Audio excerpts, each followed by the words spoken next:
Jeffrey Preston Bezos lahir dari pasangan Ted Jorgensen dan Jacqueline Gise Jorgensen di Albuquerque, New Mexico, Amerika Serikat pada hari Minggu 12 Januari 1964. Namun sayangnya kedua orang tua kandungnya bercerai ketika ia masih bayi. 4 tahun berselang, tepatnya April 1968, ibu Jeff menikah kembali dengan seorang imigran Kuba bernama Miguel Mike Bezos.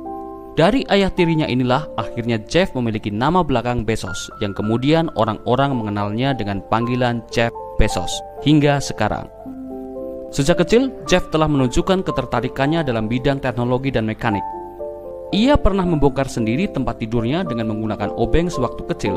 Selain itu, Jeff juga sering mengutak-atik kincir angin dan traktor milik kakeknya saat menghabiskan liburan musim panas di peternakan sang kakek. Keterampilan Jeff saat masih remaja makin terlihat saat ia berhasil mendapatkan anugerah Silver Knight Award dan beasiswa Merit Nasional pada tahun 1982 saat mengikuti pelatihan sains yang dilakukan oleh University of Florida. Lulus SMA, Jeff melanjutkan pendidikannya di bidang Computer Science and Electrical Engineering, Princeton University. Beberapa tahun kemudian, Jeff berhasil lulus dengan menyandang predikat dengan banyak pujian atau summa cum laude. Saya bekerja di sebuah perusahaan keuangan di kota New York bersama sekelompok orang-orang hebat dan saya memiliki bos yang brilian yang sangat saya kagumi. Saya menemui bos saya dan memberitahunya bahwa saya akan memulai sebuah perusahaan yang menjual buku-buku di internet. Dia lalu membawa saya berjalan-jalan di Central Park, mendengarkan dengan seksama dan akhirnya berkata bahwa hal ini terdengar seperti ide yang sangat bagus, tetapi akan menjadi ide yang lebih baik untuk seorang yang belum memiliki pekerjaan yang baik. Kamu bisa memiliki pekerjaan dan kamu bisa memiliki karir, atau kamu bisa memilih mewujudkan impianmu. Dan jika kamu bisa menemukan bagaimana cara mewujudkan impianmu, kamu telah memenangkan jackpot karena mewujudkan impian adalah hal yang sangat penting, katanya. Salah satu teman Jeff Bezos saat kuliah di Princeton University menceritakan kisahnya. Dia berkata, "Saya bertemu dengan Jeff Bezos 25 tahun yang lalu dan dia berkata kepada saya, 'David, saya ingin kamu berinvestasi di perusahaan saya.' Lalu saya bertanya, 'Apa yang akan kamu lakukan?' 'Saya akan memulai sebuah toko buku di garasi saya,' katanya. 'Oke,' lalu dia melanjutkan, 'Saya akan menjualnya secara online dan orang-orang akan membelinya secara online dan saya akan mengirimkannya dari garasi saya. Maukah kamu berinvestasi dengan saya?' 'Dev, suatu hari nanti saya akan menjadi orang terkaya di dunia. Saya akan menghasilkan lebih dari 100 miliar dolar.' Dia berkata sesuatu yang mustahil. Tidak ada sesuatu pun yang dapat disebut 100 miliar dolar 25 tahun yang lalu. Secara statistik itu tidak akan dan tidak mungkin. Bahkan sekelas sebuah negara pun tidak memiliki utang nasionalnya sebesar 100 miliar dolar. Dan orang ini mengatakan pada saya saat usianya 26 tahun bahwa dia akan menjadi orang terkaya di dunia hanya karena dia memiliki garasi dan internet. Itu adalah hal tergila yang pernah saya dengar. Dia tidak tahu, begitupun saya, bahwa perkataannya akan menjadi sebuah kenyataan. Satu hal yang perlu saya garis bawahi, bahwa perbedaan antara dia dan saya adalah saya tertawa, meremehkan dan mengolok-oloknya, sedangkan dia sudah membusungkan dada dengan optimisme yang tinggi dan bertepuk tangan pada dirinya sendiri, sembari berkata bahwa dia sedang menuju arah yang tepat pada waktu yang sempurna. Dan saya duduk di sana dengan pikiran bahwa tidak mungkin ide ini akan menjadi sebuah bisnis yang besar. Lakukan sesuatu yang kalian yakini bahwa ide kalian itu akan menjadi ide yang besar suatu saat nanti. Dan jangan mencoba mengejar dan meniru apa yang sedang menjadi tren saat ini. Jika kalian melihatnya dari sudut pandang itu, memang merupakan pilihan yang sangat sulit, tetapi pada akhirnya saya memutuskan untuk mencobanya. Saya tidak berpikir saya akan menyesal mencoba dan gagal. Dan saya pikir saya akan selalu dihantui oleh keputusan untuk tidak mencoba sama sekali. Setelah mempertimbangkannya dengan seksama, saya memilih jalan yang kurang aman untuk mengikuti impian saya. Dan saya bangga dengan pilihan itu, katanya. Investasi pertama yang didapat Jeff untuk memulai bisnisnya berasal dari dana pensiun orang tuanya sebesar 300.000 US dollar atau setara dengan 4,3 miliar rupiah jika dikonversi dengan nilai tukar rupiah saat ini. Garasi rumah Jeff adalah kantor pertama perusahaan Jeff yang bernama Abracadabra awalnya dan sekarang menjadi Amazon. Awalnya, perusahaan ini bergerak di bidang jual beli buku secara online karena Jeff meyakini kalau perusahaan berbasis internet memiliki kelebihan dalam luasnya target pasar. Di luar perkiraan, dalam 2 bulan perjalanan, Amazon berkembang pesat dan meraup keuntungan sebesar 20.000 US dollar atau setara dengan 286,6 juta rupiah tiap minggunya. Sejak go public dengan domain www.amazon.com, perusahaan ini kian berkembang. Kini, Amazon telah berekspansi menjamah produk retail lainnya seperti CD, video, pakaian, mainan, barang elektronik, dan sebagainya. Di tahun 2020, dari hasil kerja keras dan semangat pantang menyerahnya, Amazon berhasil mengantarkan sang pelopor Eniaga dunia ini bercokol dalam daftar teratas orang terkaya dunia versi majalah Forbes, mengalahkan Bill Gates, Bernard Arnault, dan lainnya. Sebelum kita lanjutkan, jika kalian suka dengan video-video gue, silahkan tekan tombol subscribe, like, share, dan komen di kolom komentar ya guys. And let's continue to the jungle.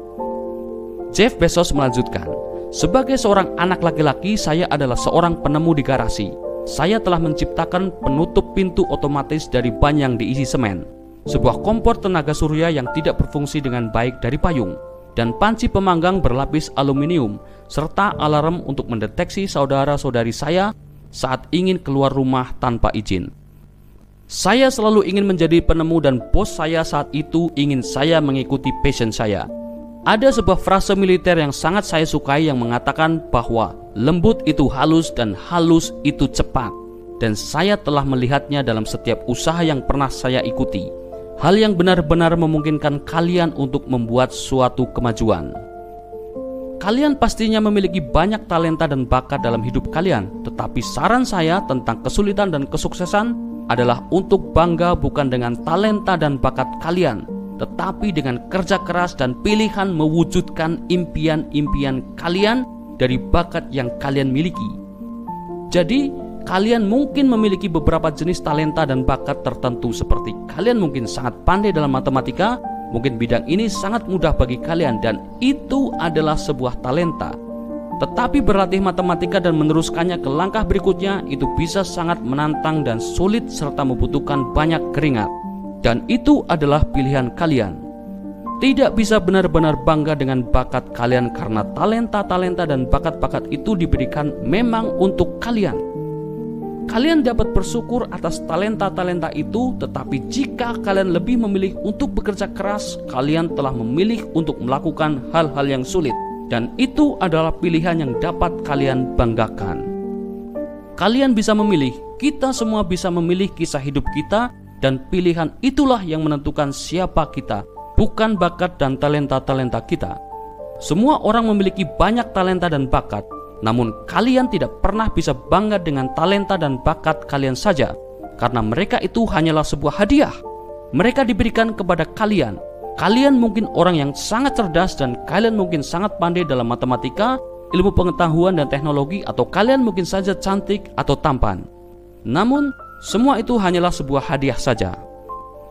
Kalian bisa bangga dengan pilihan-pilihan hidup kalian karena itulah hal-hal yang kalian lakukan, dan salah satu pilihan yang paling penting yang dimiliki setiap orang adalah kalian dapat memilih kehidupan yang mudah dan nyaman, atau kalian dapat memilih kehidupan yang mendebarkan dan penuh dengan petualangan-petualangan. Dan saat kalian berusia 80 tahun, mana yang menurut kalian akan lebih dibanggakan? Saya yakin kalian akan lebih bangga telah memilih kehidupan yang mendebarkan dan penuh dengan petualangan-petualangan. Tidak pernah ada waktu yang lebih baik daripada hidup seperti itu. Dia melanjutkan, sungguh sesuatu yang luar biasa akan inspirasi yang dunia berikan pada saya untuk saya bagikan kepada banyak orang. Bagaimana kalian akan menggunakan bakat kalian? Pilihan-pilihan apa yang akan kalian buat?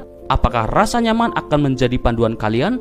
Atau apakah kalian akan mengikuti passion dan impian-impian kalian?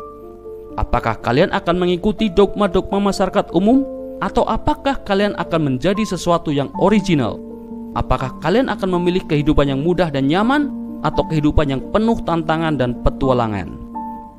Apakah kalian akan meredup di bawah kritik? Atau apakah kalian akan mengikuti keyakinan-keyakinan kalian? Apakah kalian akan berpura-pura menyembunyikan sesuatu ketika kalian salah? Atau apakah kalian akan meminta maaf?